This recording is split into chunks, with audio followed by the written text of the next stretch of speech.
Hello, and welcome to another episode of Bergen Stages Television, our entertainment magazine here at Bergen Community College. I'm Jim Bumgardner, your host. Now, there's a lot of fun going on over at the Scapin Theater, to put it in the words of the show's director, Tom O'Neill, and that's because we're doing the Moliere comedy Scapin. And to talk about the show, we have two actors from the show, Peter Helf and Christine Dunning. Welcome to the show, guys. Hi, thank you. Welcome, and welcome back, Christine. Thank you. I know you play Silvestri, and you play Scapin.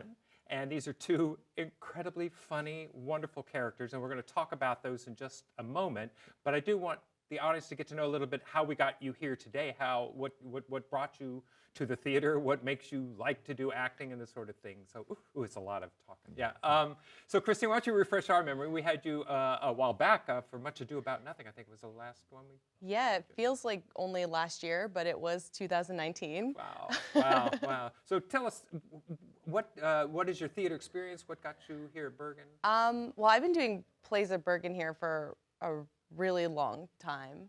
I think my first play here was I Hate Hamlet, which was 10 years ago. But I just always loved theater in high school. I mostly did crew. I didn't really do a lot of acting. But then when I got to college, I started to do more plays. And then when I came here, the theater program is so good, and you guys always do great shows. So I keep auditioning, and you keep putting me in stuff. So I'll just keep coming back. We're the lucky ones there. We're the lucky ones there.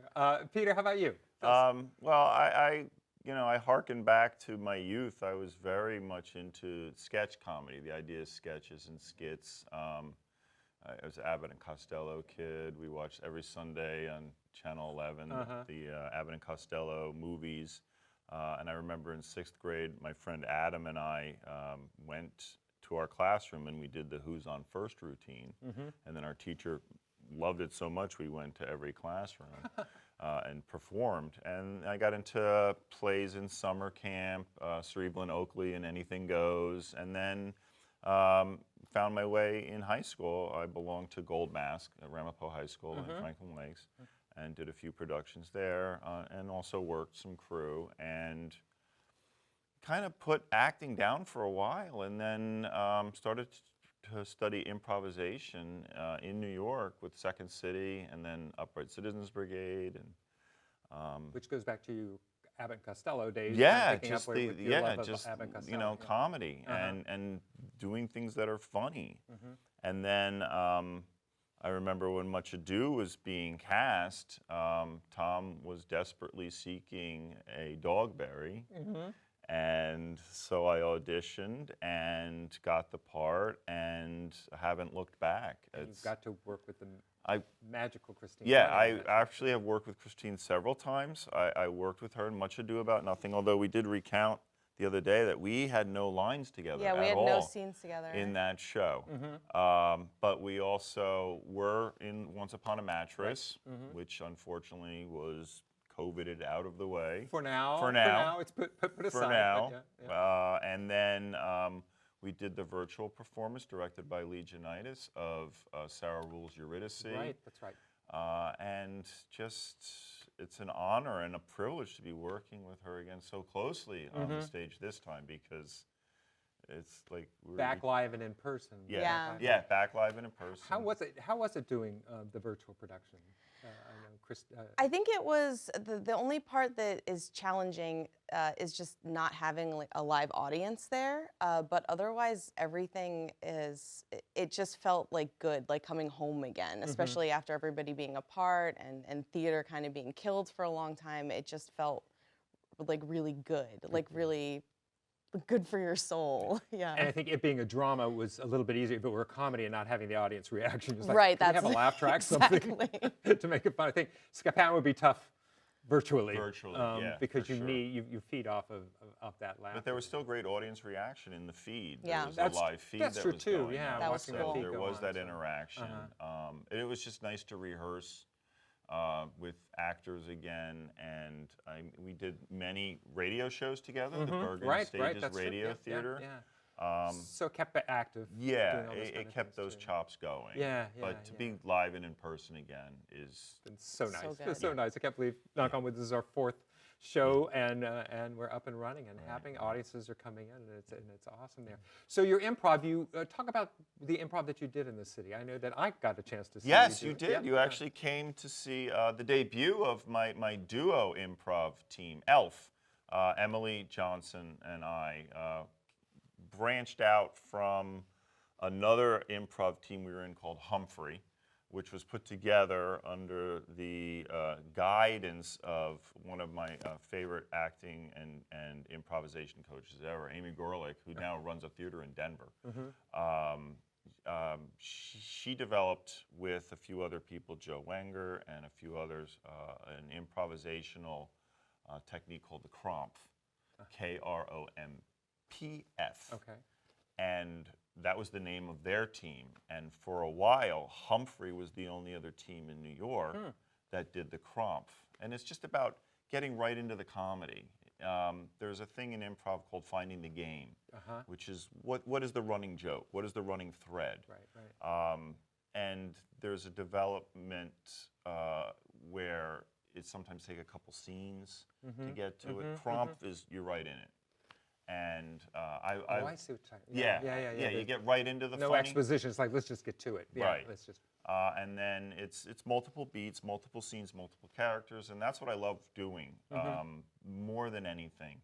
And you continue to do it. You still do. Well, Emily and I took a break and are still kind of on a break because of COVID. A lot of the improv, actually all of the improv theaters in the city shut down. UCB Upright Citizens Brigade Theater has left New York now. They're strictly in LA with 3 theaters. And Emily, she's raising a toddler now. So it's, hopefully life is doing something else yes, while you're while you're doing theater stuff. And we're still best buds. We go to the shore. Her family and my family, we go to the shore every year together and get close adjoining type locations. And I know these skills are great for the show, for Scapin, having this. Yes. So do you have any of this kind of improv experience? I think you did comedy improv nights here. Right? Yeah, I did a one comedy improv night here. And when Peter and I were talking in the green room during Much Ado, I said, I heard somebody say that you did UCB in the city. And he was like, yeah. And I was like, I did too. Oh, did And like many Super years later, at Upright Citizens Brigade, I also took classes. And a lot of the people that were my instructors, like Joe Wenger was my 201 instructor. So like Peter knows everybody that I met I there. went through Small world. early, It's a small community. I was Once you- early UCB, 2002, 3, 4, and then I guess you were the second generation, third generations. So it was, and we never. I'm sure at one point or another we were sitting in the theater together. Yeah. Same room at the same time, but Same didn't room know at each the other and same where you're time, from, but just- such a crowded room in there. That kind of and, thing. That's you cool. know, That's great. Maybe someday. So that's awesome. So you performed as well improv there at the UCB, and you did the Super Happy group from the city. That's right. I forgot that you've done all this comedy. So And this it's been great just working with Peter. Together is just, so some of this comes out in what you're doing in this show. yeah. Do you find that the skills, those tools that you kind of pulled from? the most important thing they teach in improv is yes and, which is you accept the reality that's being brought by your partner and you make it continue, you heighten it. And even though this is a scripted play, there are moments where that feeling of heightening and just feeding off each other to make it even funnier. And just listen to those lines and make it a yes Yes. and. Then somehow in there you can pull out those yes and kind of. With the character development. Yeah. Well, that's true. You have a book with words in it, but it's the characters that is our responsibility. How fun to get to put it's very rare that you get that opportunity in a show to put these together. We're playing a little bit with Mattress. I think we were having fun with you guys doing some of the shtick in Mattress. But this is the perfect setup for the both of you because both of your characters are so rich in comedy, and that's what makes this show work there. So as we head towards that conversation about the show, so Peter, you teach here as well. Yes, I do. I started teaching here in 2006 in the English department. I still teach in the English department, but it was about, 7 years ago now, you approached me and asked if I would also teach some theater, intro to theater. I did when I graduated from William Patterson as an undergrad and with an English degree, but performing in literary arts track honors. So I had some more performance and some writing and some production type side of things, and I've been able to put those skills to use with the teaching of the intro class, and it just kind of reawakened something, you know. Cool. So there is a debt that I owe to you for reawakening my passion for theater, and then being able to share that with students, especially the receptive ones. It's really it's Yeah, a yeah, it's wonderful like thing. a turning on a light that they never, you know, it's like, what? This exists? I really like this. This is kind of fun. Whether they act in it or just go to the theater Exactly. and Yeah. just enjoy seeing a show, and I think that's kind of fun too. Right, and then I had them do a review of a play, and very interesting reviews when we did Much Ado were coming in, and just like, my favorite character was Dogberry, and I'm like, okay, if you say so. And Christine, you continue to take classes. Yeah, Yeah. just What are you taking now? I'm not taking anything this semester actually, but yeah, I graduated a while ago. I just the classes here are so great, and it's kind of fun to stay fresh and be like, oh, I don't know anything about this thing. And there's so many, there's so many opportunities with different teachers to take things Yeah. from too, which is such a great opportunity. Even if it's not in the theater, writing, culinary arts, whatever you want to do. You know, there's so many opportunities to do things. Culinary arts, I should tell you about culinary arts. You had the bakery. So you could teach us a thing or two about the culinary arts here too. So let's get to talking about a little bit about Scapin. So you auditioned for this show. Yeah. And kind of a fun audition. What was Tom O'Neill's the director of the show, Yeah, so he got yeah. you in, and you read, you Yeah, improv? we read. Did you- There were, I believe, 6 sides that were made available, 6 or 7 sides, and I got a hold of the sides and was starting to read them. And just for our audience, the sides are just a little portion. of the scripts. Little portion of script, 1 or 2 pages, just so that the director can get a sense of who we might want to see or who she might want to see put together on the stage, doing what, and it gives the actors an opportunity to have a better understanding of the scenes, if not the overall play. And Christine, sometimes those sides show the characters build an emotion throughout a play. Yeah, too, right? absolutely. Yeah, and so we came in and we read. And the first day I came in, and the director Tom had me read for all female parts. And I had written that I wanted to audition for Silvestri, but I think the assumption was, oh, you're gonna go for a female part. And I actually I texted Peter that night, and I was like, he didn't let me read for the part I wanted. And Peter said, there's no harm in just asking him if you can come in and do it. And so I did, and then I came in the next day, and Tom just said, actually I didn't even read on the sheet. Sometimes just a girl comes in, you think she wants a girl part, and it was a really, really good encouragement. Oh, good. Yeah. And I think that's an encouraging word to tell future actors is, don't give up. Yeah. Be persistent. Doesn't hurt to ask. Right. If they say no, it's not gonna Yeah, hurt you. If you say no, you're already where you were. But Yeah, if they say yes, it opens a door to something that could be Yeah. And there was a big assumption there that if you're a female, you only want to do these, be considered for these female parts in the Right, show. yeah. And I think that's a great learning lesson is go, no, I think I'm right for this too. Yeah. And And let the director say, no, you're not, and then you go, all right. okay, it wasn't your vision. Yeah, that's okay. But that's okay. I just want to plant the seed to see if it grows somewhere. But I think that's really encouraging because I think a lot of times we don't have that personal satisfaction of saying I want to tell the director what I want Yeah. and to see where it goes with that. We just feel like we just need to be this little pliable thing, and I think that's kind of cool. I think that's outstanding that you had done that, and I hope it encourages other actors to do the same. If it's Yeah. something that you want to be considered for. I mean, you in Christmas Pudding, you were, of course, I mean, it wasn't the same kind of situation, but you said, I really want to do this particular reading, and it was perfect. It was like, yeah, 1, I didn't know how you knew about that reading, but 2, it was like, yeah, that's great. And of course, you did the reading, the drinking, the recipe about the recipe, Oh my the God, fruitcake that recipe. was so So- funny. It was great, but I think that's it. It's just Yeah. it's not being forward. It's just being self-confident. It just shows a lot of and your knowledge of the script, which is great too. Yeah. So we're going to talk more about the show itself, get to know the plot about, but we're going to take a short break. So we're going to take a break now and talk more about Scapin to Peter and Christine, kind of get to more depths about what the show is about and why it's so much fun. So come right back. Hello. Hi, I'm from Blue Hood Stone Barns. We brought a meal for you, and I'm here to serve it to you. Okay, great. Come in. Zucchini Carbonara, made from zucchini that was harvested earlier this morning. Again? Hey, Dan Barber. You have room for a little bit more? Come on in. Brochettes with sausage. So when we made that zucchini carbonara, you know, they're the end pieces of the zucchini, and they're the cores that we cut away. Not to mention zucchini flower. Usually those get thrown out. We use them to create an entire second dish. Does that, oh. Again? I'm here to bring you your third course. It's the vines from your zucchini. We'll have a little zucchini stem pasta. A different experience of zucchini. When we start to think differently about our food, we can get a lot more out of it. This is delicious. What do you think we can make out of this? 40% of food in America is never eaten. Cook it, store it, share it. Visit SaveTheFood.com.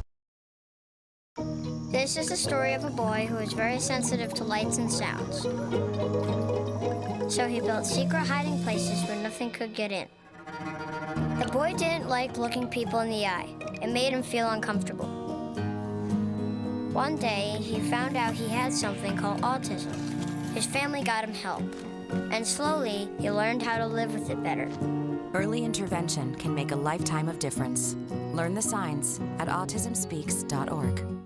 Hi, and welcome back to Bergen Stages Television. Today we're talking to Peter Helf and Christine Dunning about the show Scapin, which is about to open. It's going to open on April 1st, April Fool's Day, which is a perfect day for this show to open.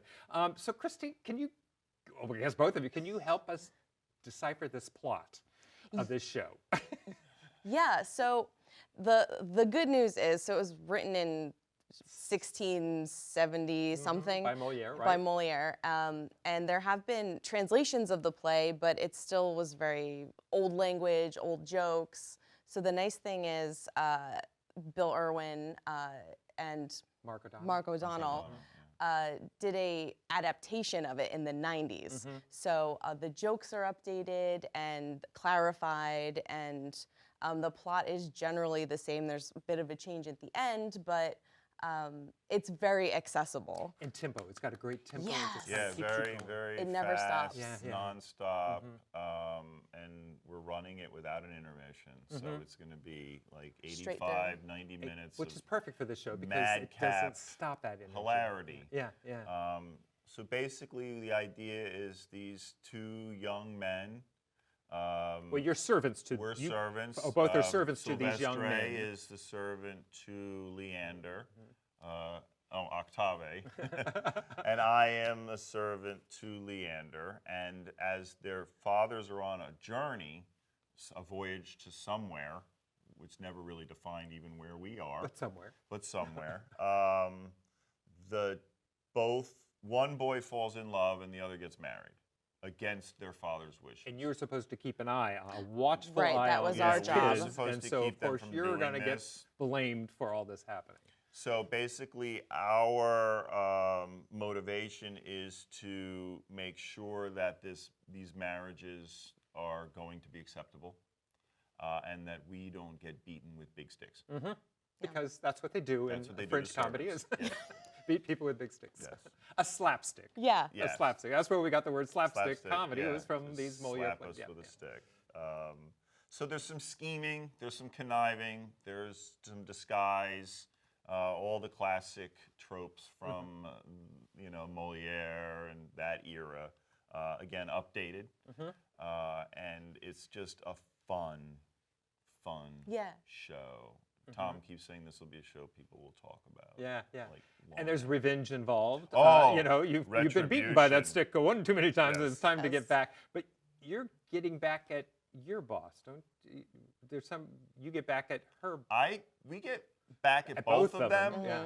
but I have a vendetta with my boss, Durante. and we won't spoil it. Right. But yeah, you convince him to do something he probably would be wiser not to do. Right, which, but he's not the wisest. gets more antics going there. As they say, there's not much fire in the fireplace. But it's a simple plot. It really is. But and Molière would have used these commedia dell'arte type characters in the play. So this Bill Irwin and what he's always done with his comedy and Mark O'Donnell incorporated modern day comedy and improv and all those kind of stuff. So and that kind of falls. I guess there's a lot of pratfalls, a lot of running around and chasing. And, Yeah. So when we say shtick, what do we mean? You know, there's a lot of shtick in this, is what I keep saying. But what do we mean by shtick? What is shtick? I think it goes back to what we were talking about earlier, about how we have this relationship, and there are some comic endeavors that we undertake together. As servants living next door to each other, we have, as the exposition reveals, been involved in some schemes in the past. So I know Silvestre knows me, and we work really well off each other. And there's, just a genuine relationship between us, but we're also still trying to save our hides. And your ultimate goal in this play as servants, do you have a goal that you try to reach at the end? I mean, you look at funny thing happened all the way to the poem. He wants freedom. He wants his own independence. But I don't know that the real goal is to make sure that our masters, because we're actually servants to the children, young men, get to be with the women that they desire. Right. That's and really what it comes down to. without it being pulled apart, because they all had been promised in marriage, or the fathers thought They were something else was going betrothed to to other happen. women, and As they were on the journey together, they had decided to make some sort of a pact for each of their sons, unbeknownst to us. nobody tells us And anything. of course, as Renaissance comedies could do, there's lost daughters along Of course, shipwrecks. Shipwrecks, and- yeah. Oh, daughters. I never told you about this daughter from Right, mistaken this other part of the identity. land. And, Masks, disguise, slapstick. but it happened so quick. Yeah. It's Yeah. just like, of course you did. Yeah. Of course there was a long lost daughter, and we don't delve with that. It just, of course, that's just kind of the sidebar. It's to be expected. It's a given. And you have this wonderful maid that kind of keeps coming around. Yes, yes. Do you know where this people? Noreen, Mhm, yes. yeah. Who is wonderful in her presence in the world of Scapin.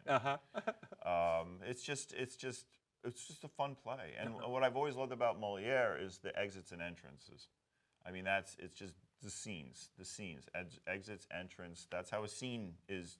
For those of you unfamiliar with Molière, that's how you know a scene is changing to another scene. Because people left. I mean, someone this left, is where we someone get comes the in. word French scene. Right. Is basically these are all written in these French scenes, which is easy for directors. We're going to work on this scene because you're only going to need those few people. Right, working. exactly. Right. Yeah, and it's been a lot of fun in the process. And Did you feel a need, Christine, at all to go back to the original source? Did you look at, well, not in French, but No, the because translation. I didn't. I've always loved Bill Irwin, and so I didn't know about this play. But then when you announced it for the season, I went and I bought it and I read it, and I loved it so much that I just said, okay, cool, that's it. I love this. This is perfect. And I said, well, yeah, I guess I'll be one of the girls, one of the female parts. And then as I read it, I said to myself, like, this part's really funny though. Like this part's really funny. and it doesn't matter. It does, and it doesn't matter. The gender of this particular Yeah. character. Yeah. Is she tomboy? Or are you playing a cross-dressed actress as a male? She's What do you- so I'm playing it as a female, and we changed all the pronouns. But I'm mostly just playing it really stupid. I don't even think tomboy factors into it. I think it's just she's Scapin's lackey. And I think Sylvestre is. Yeah. That. Yeah. Anyway, yeah.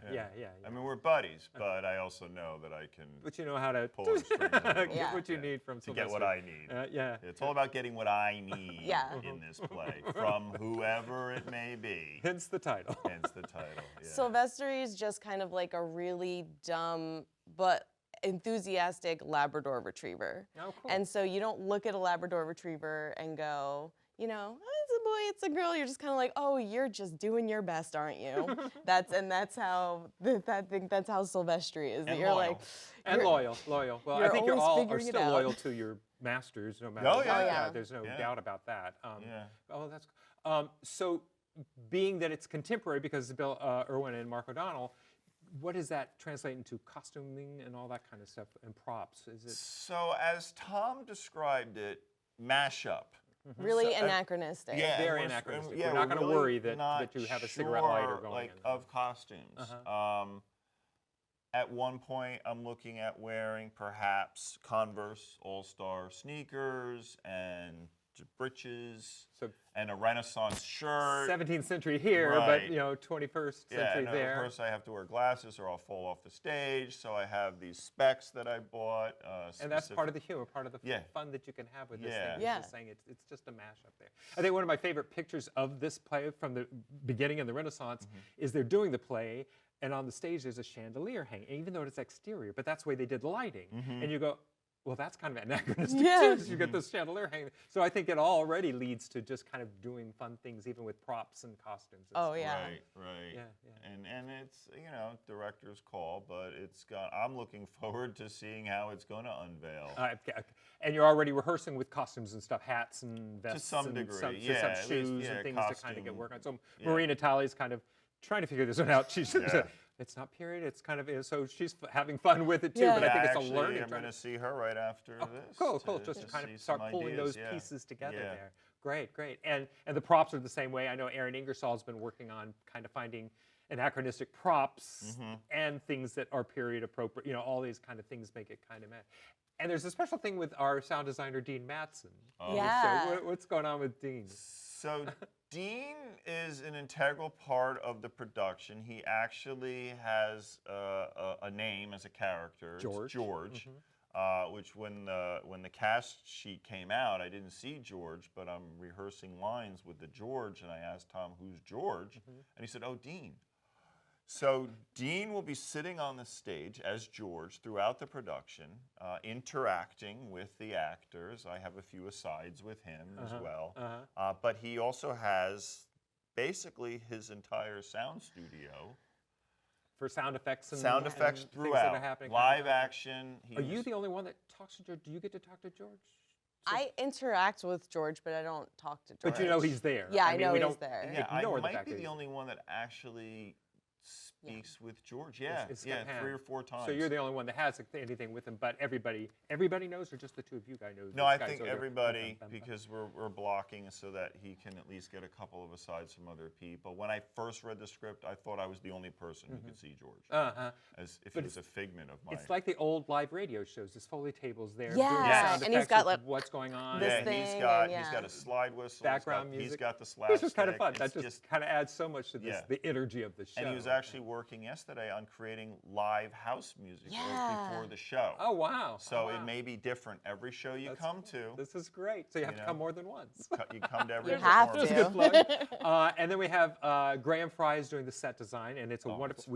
The phenomenal. location, I keep thinking Italy, France, Mediterranean-y, little but it's bit just of- kind yeah. of this cool village. Outside, it's exterior Yeah, of it's all these on the buildings. Like a town On the square. streets It's like there. a town square thing. There's a little gelato stand, which is it's going to come forward a couple times. And then Dimitri Mokarakorn is doing the lighting design Yes. for it as well. So we've got such a great this team is putting this thing top-notch. together. Yeah, it's just it's an absolute delight. And then of course our producer, Oh, well, what can we say? uh, Who is he? Jim Baumgartner. It's Playwrights Horizon? No. So the show opens April 1st, runs for 2 weekends. Yeah. You're in that stage of rehearsal, getting things together, starting to put all the pieces together so it's that we can off-book. start. Yeah, off we're book off book. We're line. or anything That's like the that. only Right, line right. I'm But saying that's is okay. line. That's a great place to And be. as Tom said, like this is the week where the play starts to take on a life Yeah. of its own. Yeah. And So fun is our theme. Yeah. We're going to have fun, and we want the audience to have fun. So Christine Dunning, Peter Helf, we're done.